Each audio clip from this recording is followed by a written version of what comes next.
Hello, Spartans. I sure have missed you guys. Welcome to my home studio. I'm glad to have you here. I really have missed you guys. Hopefully, during this journey, we can share some ideas. You can post some pictures on our school Facebook page or website. Talk to your parents about that and see as we create together how we can share. And I cannot wait to see what you guys create. Today, we're going to talk a little bit about being expressive. You remember that right before we left, we were working on a painting and leading up to the style that we were using, which was fauve. Remember all the bright, colorful things that we were doing. Um, we talked a little about expressionism. Expressionism was created to just simply show emotions. But if you're being truly expressive, there are other ways to do that as well. So we're going to talk a little bit about that today and creating in a way that we don't normally get to do in the classroom. Hopefully you've already been creating as you've been home. Maybe you've gotten outside in a little bit of sunshine that we've had and done some sidewalk art, or perhaps you have painted. I have been doing a little painting myself. One of my paintings is back behind me that I'm working on right now. Um, but in whatever ways that you are being creative or even expressive, um, I hope you are enjoying time with your family and perhaps reading, writing some poetry. There are many ways to be creative. So let's get down to business. All right, so we're going to talk a little bit today. I have the easel behind me, so I'm about to get started, and it'll explain some of this get up on my face and crazy hair, but we'll talk about that a little more. Okay, so art with Miss Shirley. Hopefully, been thinking about art. I have. All right, so first thing I'd like for us to think about together is that art is all around us. And I know we talk about that quite a bit, especially at the beginning of the school year. But as you're home, I'd love for you to just take a moment and look around your home and see what kinds of things that you believe to be art to you. So maybe you look in your pantry. Things like your cereal box. Remember, we talked about people design those. Um, Someone has to go through with the printing process. But before that even happens, someone has designed the logo, they have created the lettering, a photographer has taken pictures. So there's so much to look for there. Obviously, in your pantry and your cabinets. And your closets. Look in your closets. Who's designed your shirt? Lucky for me, this was a gift from some of my students.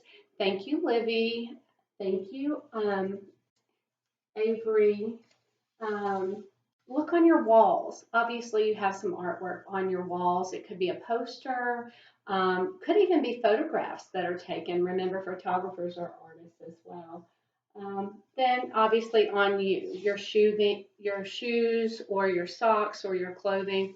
I happen to have some very artistic socks on today. Again, another gift from one of my wonderful um, students. So thank you, Cody Ray and Cooper and Amelia.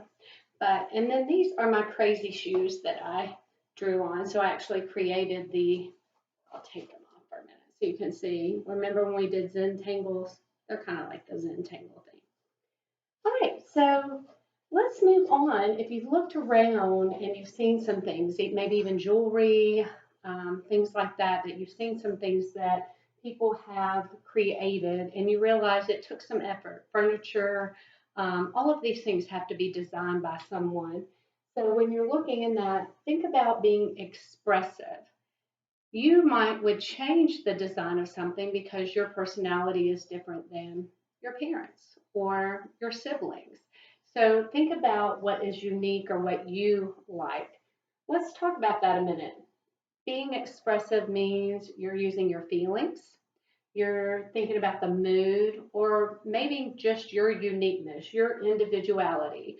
How can you express it, or how do you express that? Um, Even being part of a unit, so maybe not being separate. Maybe you're not thinking about the individual part, but being part of your family. Maybe you've designed T-shirts and where you all wear the same color or something. Being part of a team. Say you're on a soccer team, you're going to wear the same uniforms, most likely same sort of cleats, etc.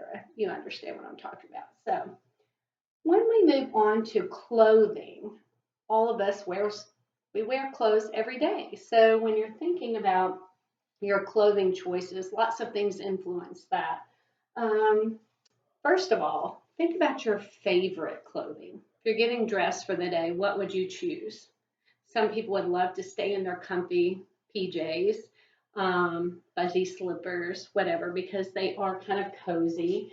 Um, Seasons also will influence your choice.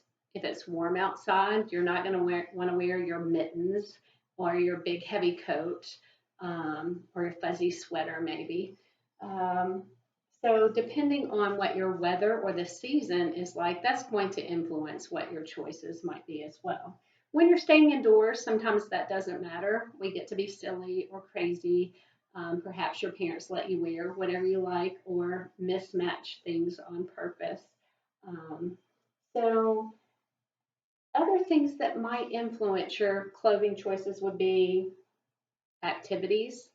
So, if you are doing something like playing ball, you might need a certain type of um, clothing choices. So, it might be a uniform.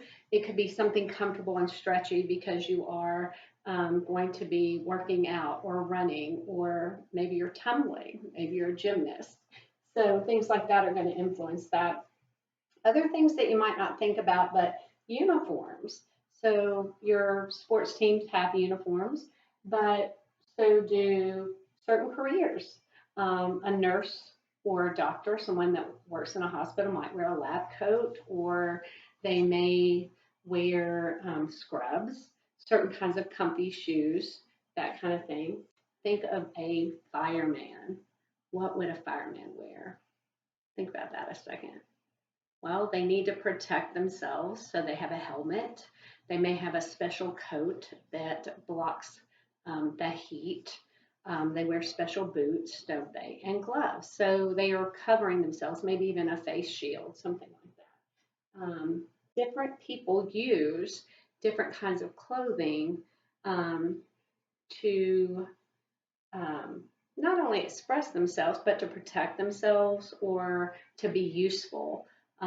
Maybe if you've ever seen a farmer in overalls, the overalls might be useful, those pockets for putting certain things in while they're working. So just think on that just a moment. Now, if you've thought about that, think about what some of the people in your community might wear. Um, then we are going to use articles around us to make a costume today.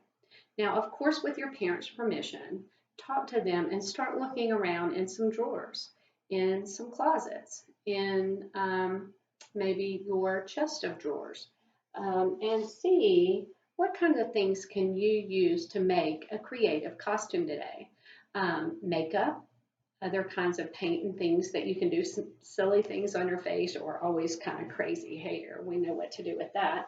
But I always have on hand some crazy old hats and things.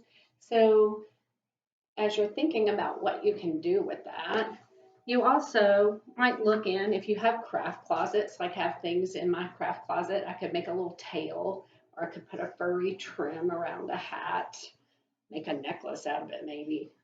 Um, you can maybe be a detective, but you own glasses or a spyglass, or um, maybe you want to be a little more fancy.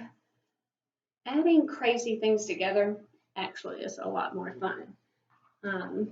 So you could be a scientist or a marine biologist. artist or a maybe you're doing something like you're scuba diving. I don't know, but the more things that you kind of put together and add, you can put them on things. Like I have a ribbon here, I have some feathers and some crazy stuff. And if I add that to the hat, or if I just wear it, we know how these crazy things go. So don't be afraid to be a little silly, a little crazy, and add your own expressive costume today. I cannot wait to see all the pictures of you being creative. That's what we do. I can't wait. Until next time. Bye. See you guys later.